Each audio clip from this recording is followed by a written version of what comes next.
Just to make things clear, this is episode 63 of the Cycling Europe podcast, and my name is Andrew Sykes.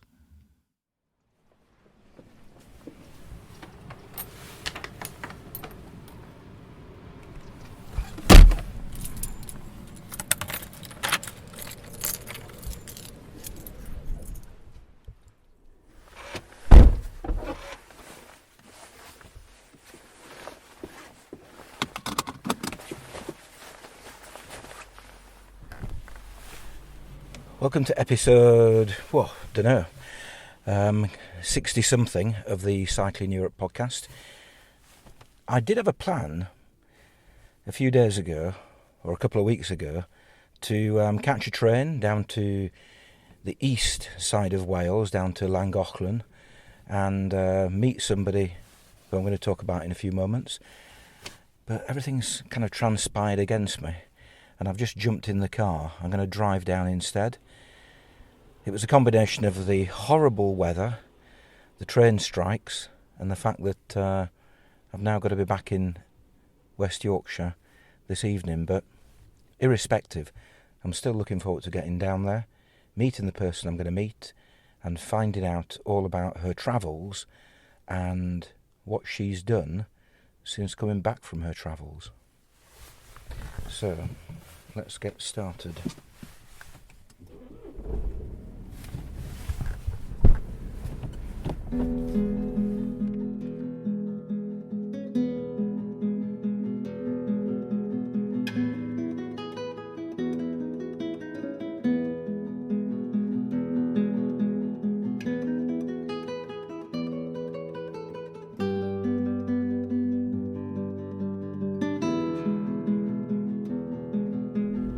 Just arrived in Wales after about an hour.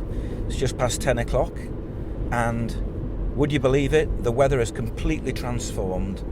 It was blowing a gale, chucking it down in West Yorkshire, and now I'm having to use the sun visor on the car to actually see where I'm going. It's turned out to be really quite a nice day.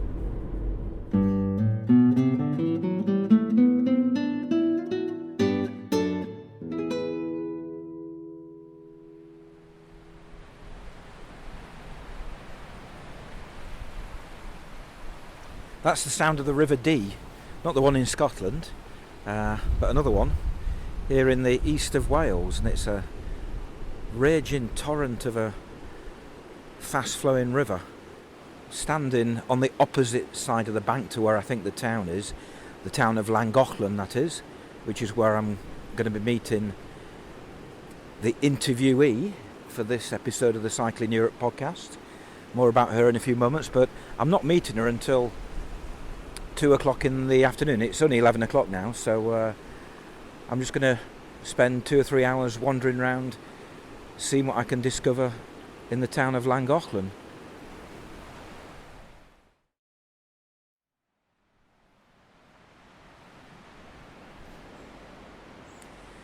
Well, I've had a good wander around Llangollen.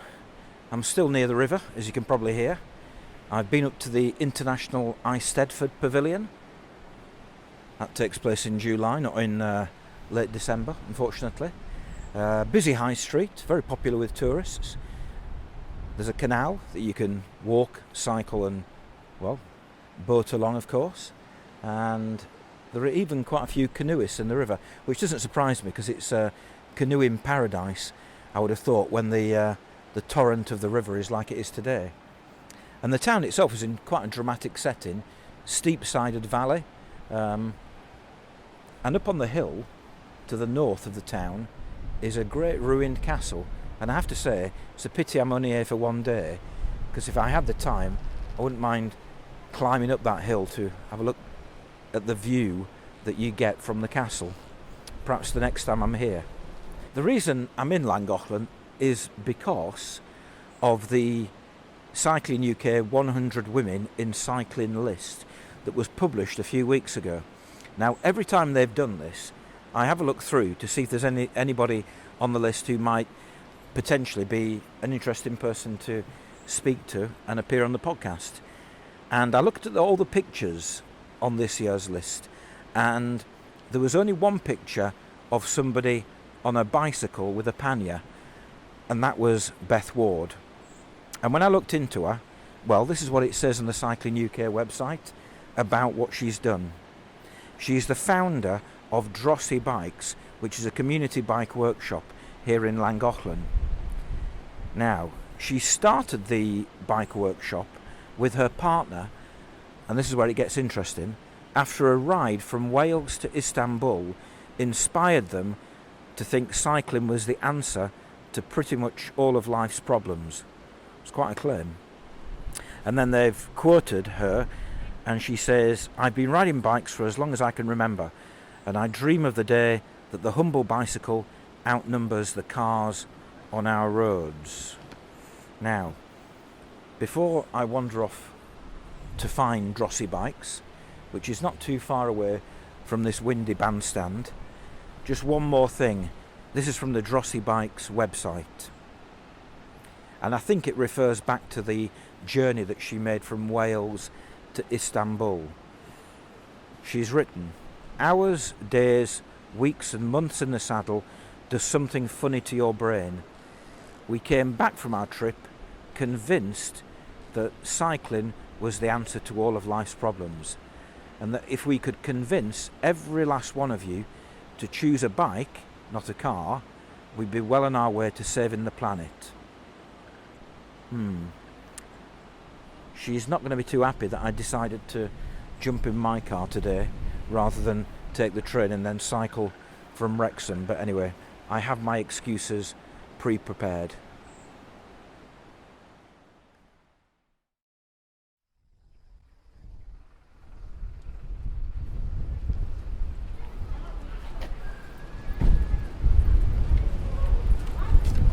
Hi, is it Beth? It is, yes. Hello, how are you doing? Nice to Sorry meet we're you. late. No, not late. I wasn't expecting you to still have been a car. Yeah. I was expecting you to be on two wheels. No, sadly not. No, we're not living in town at the moment. We're living, Oh, right, well, doing some renovation work, so I had to travel over. thank Yeah. you for doing this. No, you're very welcome. Because you're actually closed, it says there. We are closed at the moment, Yeah. yeah, for Christmas, Right. in theory. So sorry to drag you No, not at away all. from your holiday.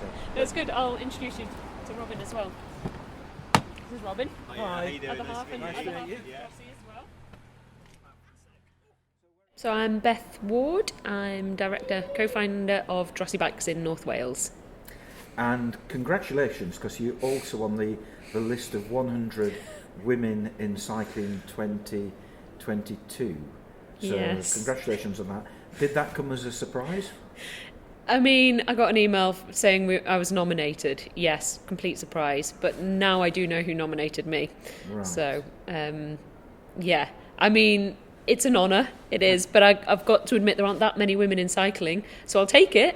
However, the competition's not as fierce as it might be elsewhere. I don't know. I mean, they've been doing it now for, it must be the third, fourth list Is that it? they've come up with. And, Yeah. and I think, they're going to run out of women. But actually, in a country of True. 60 million people, 30 million women, a good proportion cycle, and Yeah. hopefully a good proportion are doing positive things in terms of cycling. So there's probably a lot more people out there. Yeah, and I suspect it's only growing as well. More Yeah. people interested, and more people, once they get interested, want to get more women cycling as well. Yeah. And it is a very diverse list. And the reason why, when I looked at the list, I looked for anybody who had a picture of a bicycle, or them on a bicycle, and there was a pannier on the bike. And you were the only person on that page of their website, Wow. I think. Yeah, there may have been other ones in there somewhere. But Yeah. you were the only one where I could definitely see a pannier. Yeah. And I thought, there must be a cycle touring connection there.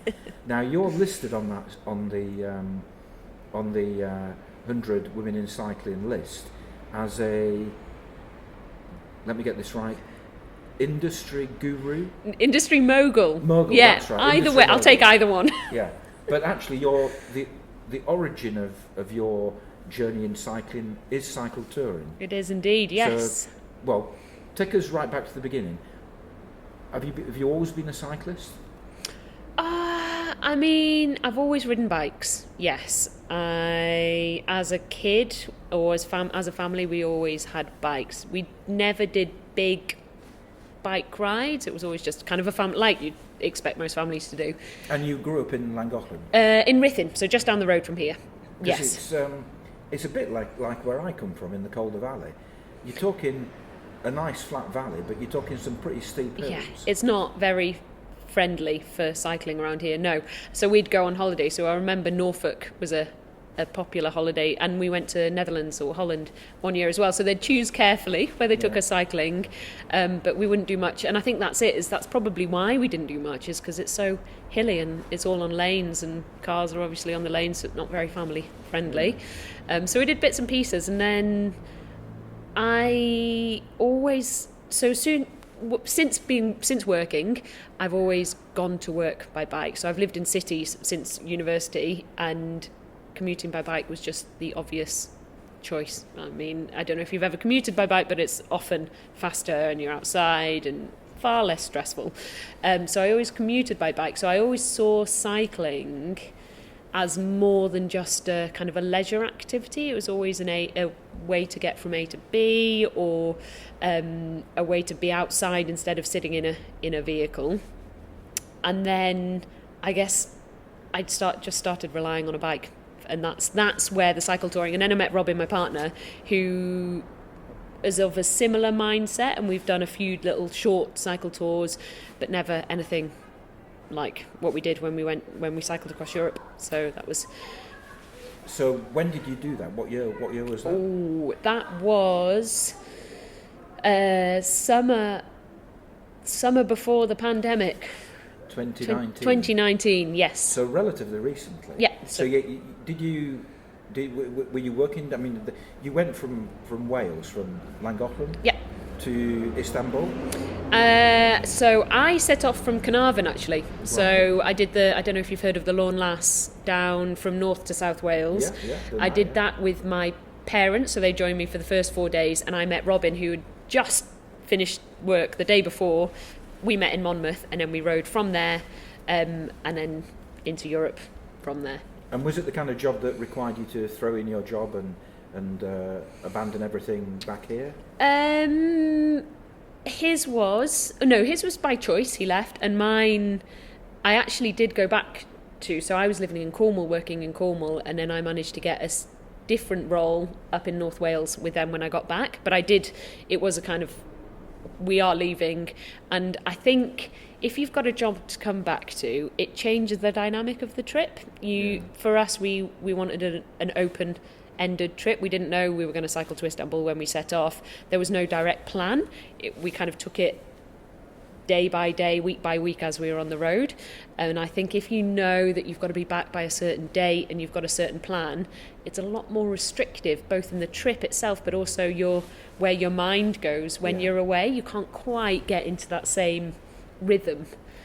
I agree completely there, because I've done 4 big trips around Europe, and only one of them really didn't, because I'd given up my job back in 2015, and I didn't have a job to go back to in September.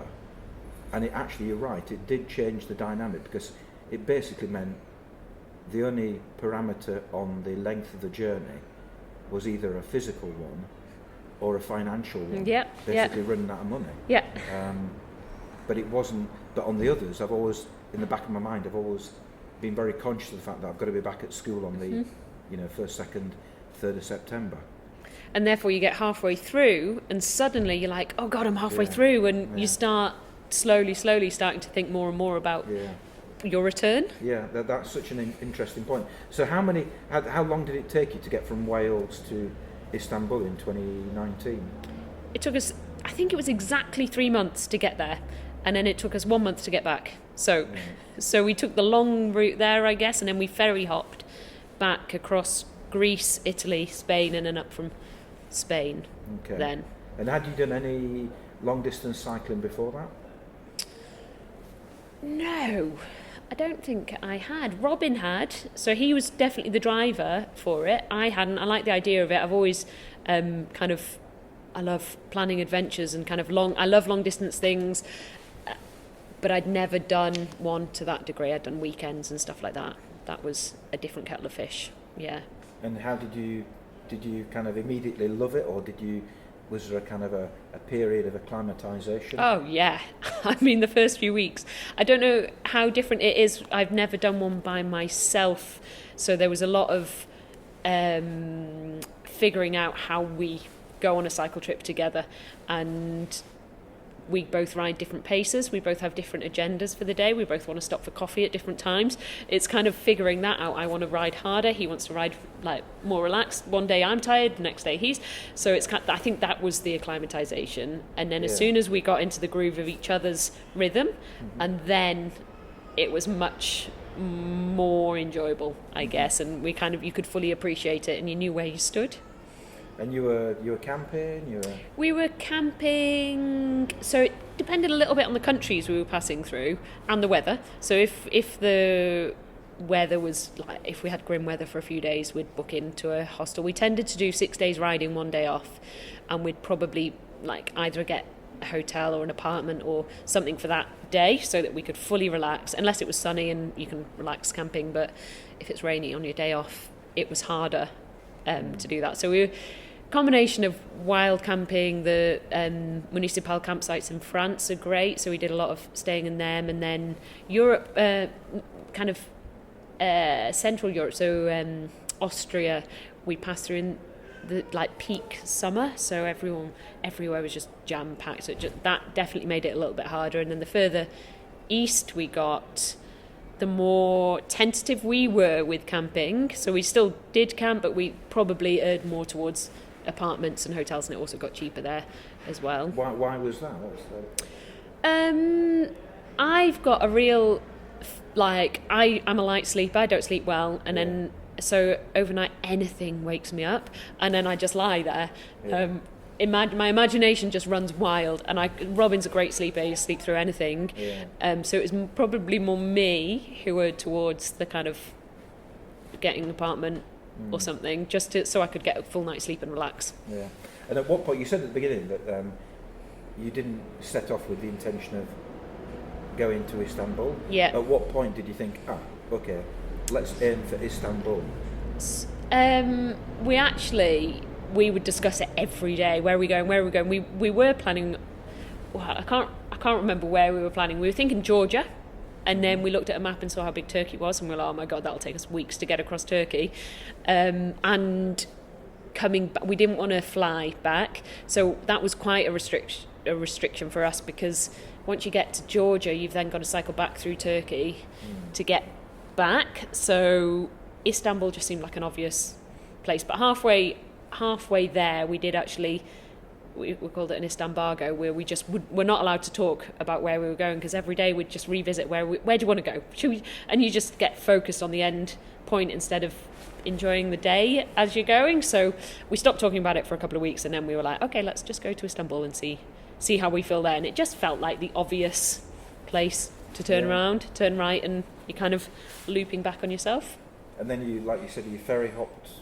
Yeah, was there any cycling involved in that? Yeah, so we cycled down for a few days down through Turkey, got the ferry to Lesbos and then to Athens, and then we cycled across Greece and got the ferry to Italy, across Italy to Barcelona, and then up from Barcelona. So that was actually really nice, because each country was a short stint. It was always only about 4 days in each country, so it was quite fast. And part of the rush was the weather was turning, so we were nearing late autumn, winter, and it's just a different ball game to cycle touring. And did you get the ferry from northern Spain? No, then we cycled up, and then I don't know if you remember that winter there was a massive storm that hit Europe. It was just when we hit Carcassonne in France, so we actually got the train then for about 100k or 200k, no, it must have been more than that, 300k let's say, and then we cycled the last week and ended with cycling, but we missed out that central France because of the storm that hit. You went to Carcassonne. Did you go on the Canal du Midi? No. Oh, good choice. It's awful. Is it? Yeah. Anyway, right, so you've done this big tour now. Yeah. I've got a piece of paper, and there's a quote on your website, and it says, "Hours, days, weeks and months in the saddle does something funny to your brain. We came back from the trip convinced that cycling was the answer to all of life's problems, and that if we could convince every last one of you to choose a bike, not a car, we'd be well on our way to saving the planet. Now, I can sympathise with you coming up with that kind of thinking when you're on a long trip, because there's a hell of a long time to think. Yeah. Even if you're travelling with other people, Yeah. you don't spend the entire day talking to each Yeah. other. And these kind of ideas do develop in your brain. So, at what point did you start to have a concrete idea as to when you came back to Britain, you would end up doing something like Drosi bikes? What was the process? Was it one of you who suddenly said one day, "Oh, why don't we go back to Wales and open a bike shop?" Or was it a bit more I think it was a nuanced? combination of lots of seeds being planted. Yeah. I think so. Interestingly, on the way down, as we were passing through Wales, we were staying somewhere, and on the worktop they had some magazines, and in one of them was an article about a bike recycling shop in, I can't remember where it was, so I read that, and that was day 3 of our bike trip. We got to Bristol and we visited Bristol Bike Project, which is a similar kind of project, and that just reinforced that. And then as we continued, we started appreciating cycling and bikes, and then as you pass through Europe, as you well know, people treat cycling very, very differently there. In the UK, it's very much a leisure activity. People mountain bike. They drive somewhere, they mountain bike, and they get back in the car. It's not a mode of transport. They don't do their daily activities on them. It's seen as this kind of luxury, indulgent activity. Whereas in Europe, people they were cycling their kids' places. So it just reinforced this idea of the way that we've been using our bikes over the last 20 years to get around instead of using a car, that there are people out there who also do that. It just happens that they don't do that in the UK. And so we'd see this on a daily basis. There were drivers who are incredibly courteous and who would drive with meters kind of space between you and them, and making you feel safe and welcome on the road. So it's all of these different things that I guess made us realise how life could be and how the cycling world could be in the UK if there were people changing it. And obviously there are many, many, many people trying to change it from the inside out in the UK. So I think it was a case of us seeing all of these things and having all of that time on bikes to say, oh, I've thought about this, or oh, maybe we could do this. And Robin he's very interested in the technical, mechanical side and keeps very on top of what's going on in the world, and had come across the electric bike conversion kits. Mm-hmm. And he was really interested in that. And at the time, which is it was only 3 years ago, but electric bikes in the UK were not a thing. People were completely judged if they had an e-bike, and much less a degree now. But they're also incredibly expensive and unaffordable, and that really interested him. So thinking about how an electric bike conversion kit could help more people get on e-bikes instead of using cars. Again, so it's kind of, so he was thinking about that. I was thinking of it much more from a social, environmental perspective, and then I guess both of us talking about our interests while we're on our bikes, and then you mull it over for a few days and you're like, oh, thought about this, and you've just got all this time, and it's. And did you write these ideas down? Did you kind of come up? I imagine you kind of arriving in Istanbul with a I don't know, a file, a business plan. Kind of, that would be nice. What we're going to do. I assume that's not what happened. No, I think we did write things down, and ideas we'd jot down, or to a much lesser degree we would. But I think that's just the way we work. If we were, even now, we've got a rough business plan, but it's not as rigid as some people's probably is. So it was, lots of jotting down our ideas or thinking about what it could be. And at that point, we didn't know where we were going to move to when we moved back to the UK.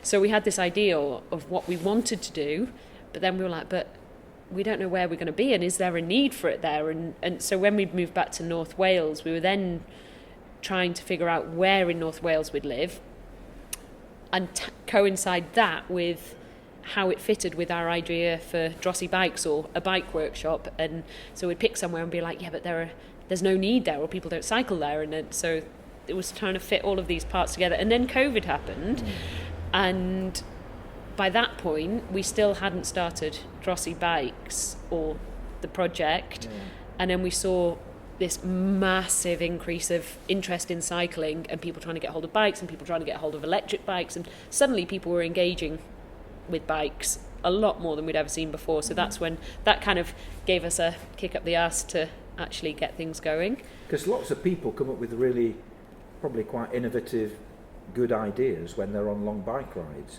But most people, when they get back home, just go back into their normal everyday life.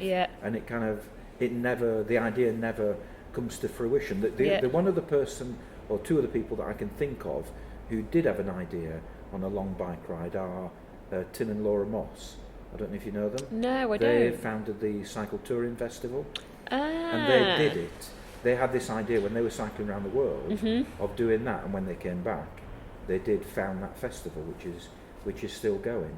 So there aren't that many people out there who have these really good ideas, but actually put them into practice when they get back. And you just mentioned it. You came back in late 2019, and 2020 was COVID. But that was kind of two-edged by the sounds of it. Yes, so I think we were one of the few industries or types of organisation that benefited, I hate to use that word, but kind of it was an opportunity as opposed to a hindrance for cycling in general. Did that also help with funding, COVID? Did it help with... I think at the moment, because we've got an environmental aspect to what we're doing, I think there is more funding out there for this type of project because there's more environmental awareness, as well as, the benefits of cycling. I don't need to preach about it, but they're so needed at the moment, both the health and kind of mental well-being. The funding is there, I think. It's a very fundable project, or it was a few years ago. We did actually get some COVID relief funding, so to help cover costs while we, through various lockdowns, were closed down. So it definitely helped with that. So I think we're probably getting a bit ahead of ourselves because we actually haven't really described and defined what Drosi Bikes is. Yes. We're standing in quite a cold, it's a very large shed, but when I walked past earlier, on the back it said stage door, and there is a connection. It used to be a theatre. It used to be a theatre, so originally... We're not talking the Theatre Royal Drury. No. Think farm shed come theatre. That's where we're at. So it used to be part of the mill, which is just across the road, and this used to be the storeroom for the grains, and then it was a theatre. So we've got the stage door at the back, the ticket window at the front still, and then since then it's been outdoor centre or used for outdoor companies. So there was a climbing wall, and then it was a rafting company that was based here as well. And was this kind of first on your list of, I know a good building in the middle of... No, they came to us. So what we were doing when we had the idea for Drosi Bikes, and then obviously a venue or a facility is crucial to what we're doing. So we were working from home for the first 6 months of COVID, and it just completely limits what you can offer. We could offer bike repairs, and that's about it. And that's only a small part of what we do. So we were then putting it out to every we were visiting, or we were talking on all the town council groups, we were joining all the community organisations when they would get together on Zoom. And the beauty of the pandemic was that everyone was catching up online, so it was really easy for us to go and say, this is our idea, this is what we want to do. And it was through one of those that someone said, I've got a big shed that's going free at the moment, do you want to rent it? And it's perfect for what we're doing. It must have been quite exhausting to begin with, trying to persuade other people of your vision. Did you find that a real challenge? Were people quite sceptical as to what you could do? Yes, totally. And it's exhausting is the right way to describe it, because you're constantly coming up against people who are like, bike shops are always closing, it won't work, you won't be able, Llangollen's too small, it's never going to kind of take off. And then once you kind of once you've got established and you've got a regular customer base and people are coming through and people are talking about it, people are interesting, those people who were skeptical in the beginning are kind of slowly starting to be like, oh yeah, it sounds like it's going okay now, which is great because they're starting to realise it's the use and the benefit to the community as well. But I mean, like any new project, it almost feels like people want you to fail. I don't think they do, but it just, you get that feeling. With a few people, and we wouldn't be where we are today without a few community members who really were like helping to facilitate this to happen in their town. And I think that's crucial. You've got to have the community behind you to get it going. Now, you've mentioned the bike repair. Yes. But that's just one small part of, well, probably a big part. Yeah. But it's one part of what you do. You do a whole range of other things here as well. So what are the other things that you get involved with? So we started out with converting normal bikes to electric bikes. That was a big part of kind of what we were about to begin with. We also take donated bikes and refurbish them either for reselling or to donate them to refugee and asylum seeker charities. And the electric bikes, I mean, when I've travelled in Europe, it's become increasingly apparent that e-bikes on the continent have taken off in a big way. It's only been quite recent in Britain. Was that something that you observed when you were travelling abroad? Completely. We were still in that phase of kind of judging and it's cheating. I'm too old. I'm not old enough for that. And we've both got electric bike conversions, and they're a total game changer. It's just about the way you look at them. If you see them as a tool, if you see them as a car alternative, then they are amazing. We've got a 1-year-old now, but I was still commuting to work on the bike up to like 8 months pregnant, but I would never have been doing that on a normal bike, and that enabled me to do exercise for the duration of that. So there are all of these kind of stories that you hear of now that electric bikes are starting to kind of get more traction, that people were just they weren't listening to back then, which I think is really sad, because I think they are incredible tools, and it just makes cycling more accessible, which is, again, that's what we're all about. So, and especially the geography of, oh my goodness, here, yeah. I would have thought that is, if e-bikes can take off anywhere, surely it's in a place like this. I know, where you've got hills everywhere. Yeah, steep hills as well, that you can't, even if you're fit cyclist, you can't get up them. So yeah, I think it just means that more people can cycle here and choose to cycle here, which is the big difference. So are people paying you to convert their bike, or are you hiring bikes out that you've converted? A bit of both. So we've also got bikes that we hire out. So we do.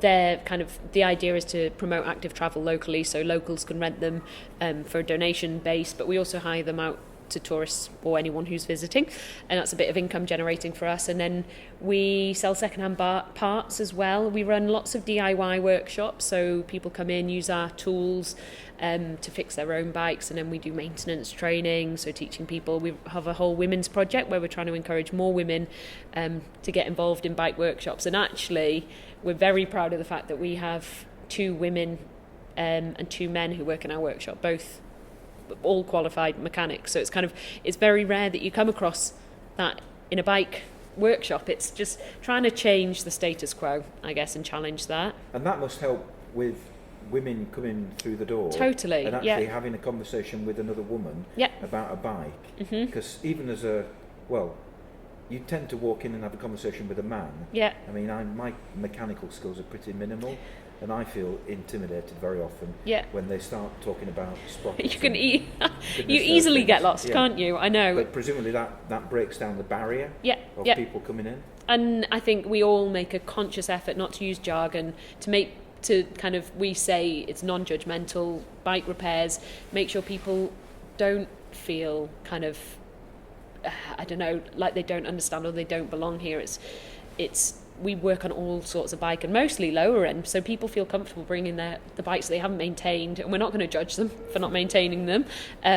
We'll do whatever it is they need doing on them, and that is a big part of what we do as well, just making people realise that not all cycle shops have to be these dark, dimly lit, expensive kind of male-dominated places.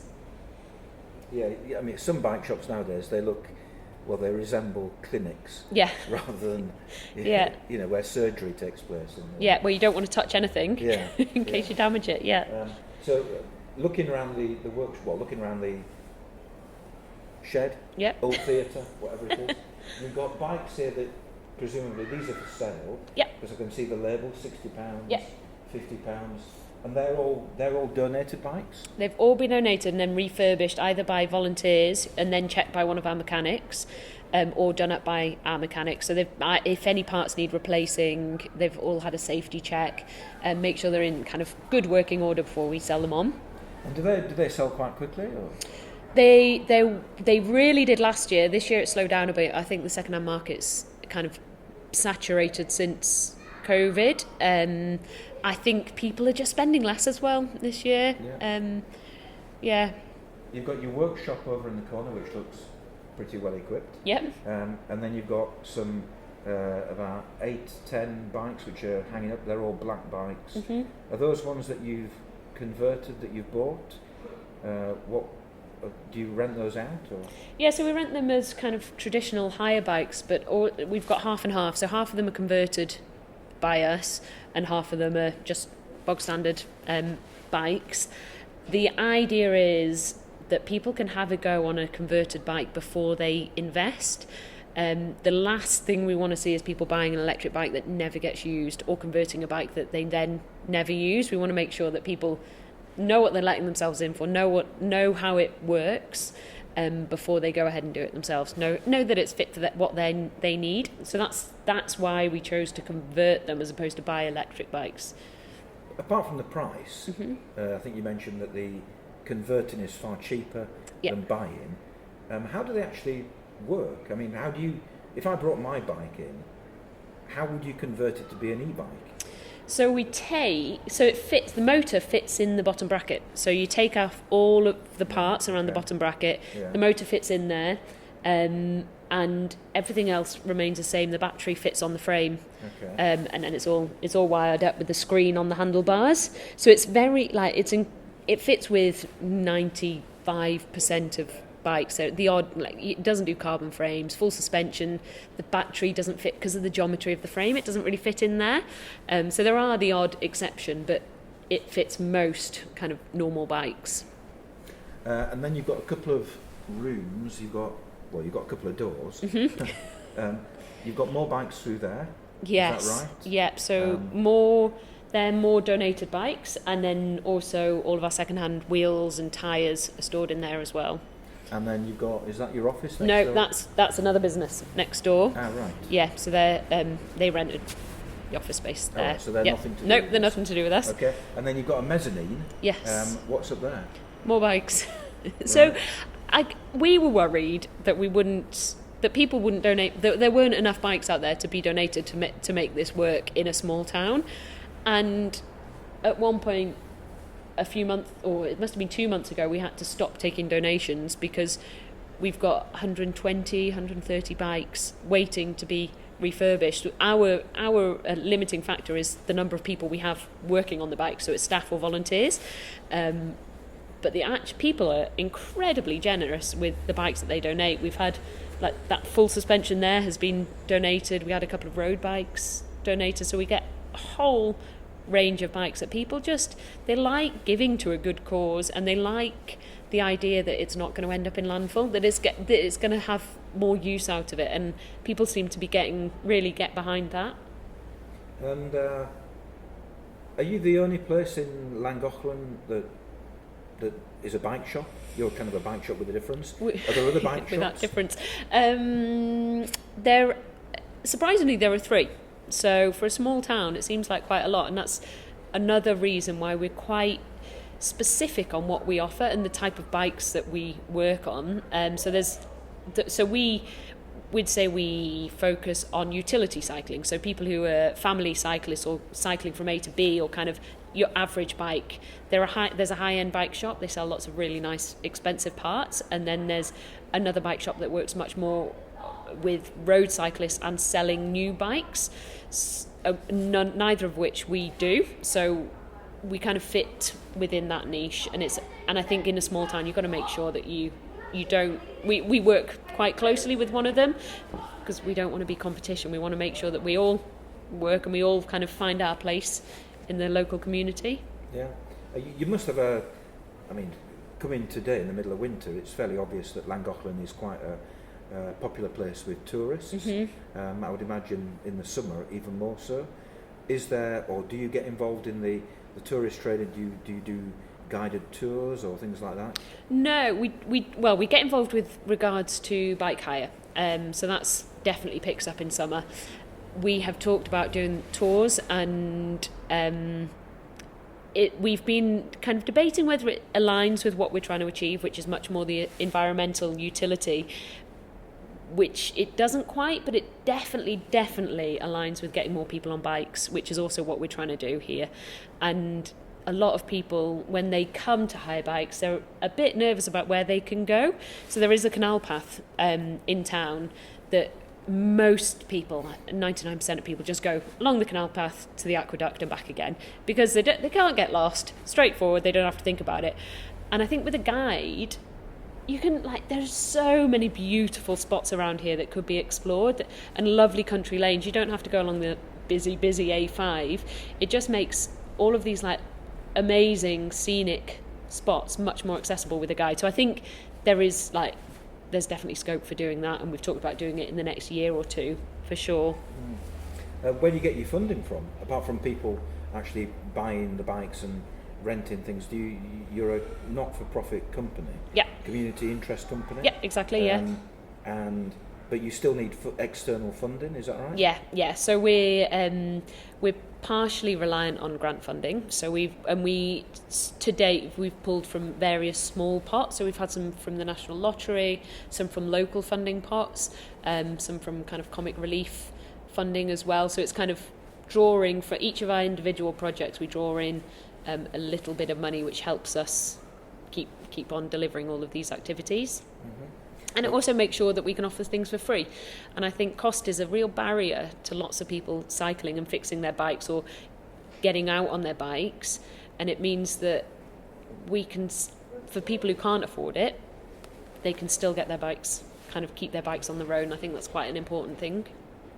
And what do the local community think? Are they very, obviously you've got the people who do come in and mm-hmm. buy your bikes, but are you quite well known now in the area as being the go-to place for fixing your bike or donating a bike? And are they ever, have they expressed their support in other ways? Does the pie shop kind of bring you deliveries? That'd be nice, wouldn't it? We have done some exchanges where we fixed a bike for the pizza shop, so they've given us a pizza in return for the bike service. So it's those kinds of relationships that we want. Well, isn't it? I can't pronounce it. Llangollen? Yeah, down the valley.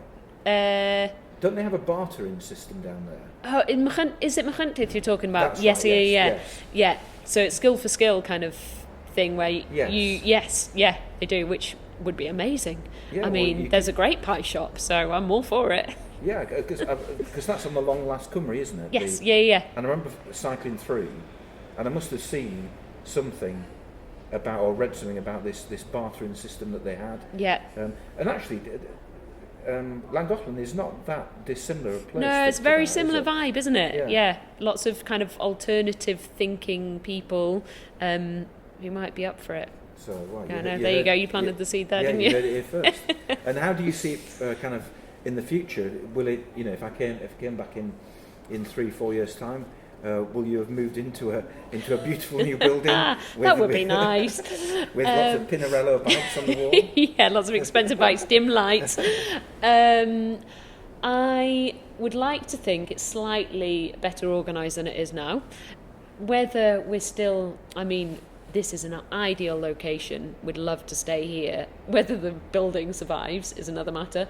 I think we want to stay in Llangollen. We want to, if we can make this building work, it would be a case of we want to display. We've got some amazing second-hand parts, some amazing second-hand bikes that people can't. They're not visible when people come in. So we'd love to make this space here, which is kind of a bit of a mismatch at the moment. If we can make all of this bikes for sale, all of the second-hand parts, kind of the quite niche and specialist parts, that people could come and just browse and see, I think would get a lot more people coming in through the doors, because it's a bit more interesting to everyone, a bit more information. We'd love some more kind of more signs on the walls about what we do, our environmental kind of the challenges or what we're trying to achieve, a bit more education as much as or awareness raising. So I think that's where we're trying to get to. It's a slow process. You could do with a window, I have to say. I know. We normally, when we're not closing, especially in summer, have those 2 double doors wide open. Wow. So it's like a big garage door. That's where people. That's when it's great. Is in summer, people walk past and it's this huge opening that feels quite welcoming. But in winter, you're like, there's a wind howling outside. You don't want big double doors open. But you're right. It's a bit dingy, isn't it? It's all part of it. It's brilliant. And if somebody somewhere were to come to you and say, actually, I like what you've done there, what would be your pieces of advice? What to do and perhaps what not to do, if to recreate something similar in their particular town or village or city? So it's an interesting one, because there are lots of equivalents of this in cities, but not many rural ones, and I think it's a lot harder to make something like this work in a rural location. Our approach has been try everything. So when I was listing all of the things we do a lot of everything and draw a bit of income and a bit of kind of our customer base from each of those activities, whereas in a city you can focus much more on one of them, and there's a big enough population to make that work. So I'd say if you're rural, try everything, see what works for you, see what makes what the community is interested in. I'd also say involve the community from the get-go and see what they're doing. For us, an absolute game changer has been having more than just Robin and I working here. We've got 2 other staff now, and having 4 of us involved is just the best thing, because you've got 4 brains, you've got four amounts of enthusiasm and kind of 4 people to draw inspiration from and ideas, and I'd say that has been the best thing for us, for sure. So not the more people, there's got to be some optimum level of kind of more optimal number, and I'd say for us it is definitely that 4. And you do deliveries. You've got a cargo bike. Yeah, I haven't mentioned our cargo bike. This is quite something. So again, this is a trial or a bit of a pilot project. We've got a big cargo bike that we got some national lottery funding last year to purchase, and we've been offering deliveries locally to try trying to get people out of cars and trying to inspire people to use bikes or think of bikes differently. And it's definitely been a conversation point. People are interested, people are curious. Well, and also it's a good way of advertising. Yes, because if you kind of cycling around, cycling around, it's kind of just a moving billboard, isn't it? Yeah, absolutely. Yeah, it's amazing. It's taken a long time to kind of get it. It's slow moving, basically, like any new idea or new concept is, and I think that's been a big realization for us, is that people take attitudes and interest takes time. Basically, people see it. I heard recently that it takes seeing something 7 times before you notice it, and that's, I can kind of relate to that if you walk past a shop 7 times, you're like, oh, I might pop in there. And it's like kids being taught 7 times to do something in school. If only it was only 7 times. Yeah. So I think we love it. We can totally see the potential. It's worked in all sorts of cities, and again, it's the rurality is the limiting factor, I suspect, with that. 2 more questions, 2 Yes. final questions. The second one I've already forgotten, but what does Drosi bikes actually mean? So Drosi is a Welsh word, so it comes from trosi, which is to recycle or refurbish. So that's the Welsh word for it. So because we're in Wales, we really, really wanted to try and incorporate some of the Welsh language in the name, or kind of show that we're from Wales. You said it comes from the word eat. Trosi. So E is 2 in Welsh. So to recycle. So Drosi is with a T is. Yeah, I know. Welcome to Welsh. So Drosi is to recycle or refurbish, and then there's a soft mutation, I think what it's called, to change the first letter, is when you put to do it instead of just the doing. Right, okay, this is rapidly turning into a Welsh lesson. We should have just a linguistics podcast.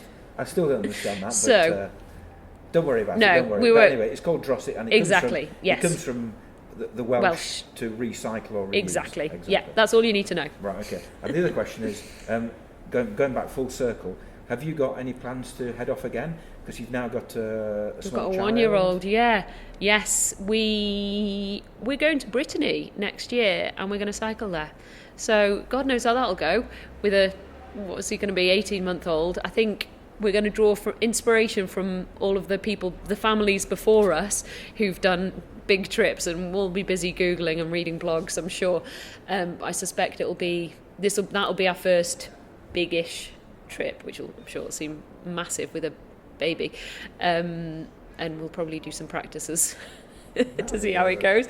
I think a trailer, shove them in the trailer, right? Yeah, well, with some toys, that's what people do, yeah. Yeah, absolutely, and they have a great time. Exactly, with a baguette, and everyone's happy. Yeah, give them a baguette to munch and a bottle of wine for you. Yeah, I know.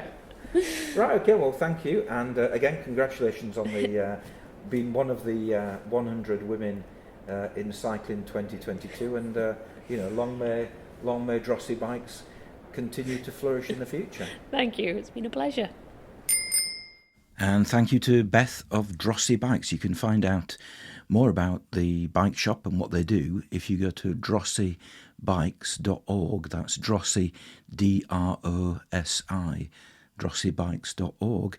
So thanks to Beth. That has been episode 63 of the Cycling Europe podcast. Thank you for listening. If you'd like to find out more about the podcast, you can visit cyclingeurope.org/podcast. If you'd like to get in contact, you can do so by emailing podcast@cyclingeurope.org, and all the contact details can be found at cyclingeurope.org/contact. And finally, if you'd like to support the podcast, then all you need to do is visit cyclingeurope.org/support, and you'll find all the information as to how you might be able to do that. So thank you for listening. We'll be back with episode 64 of the Cycling Europe podcast very soon. So thank you for listening and happy cycling.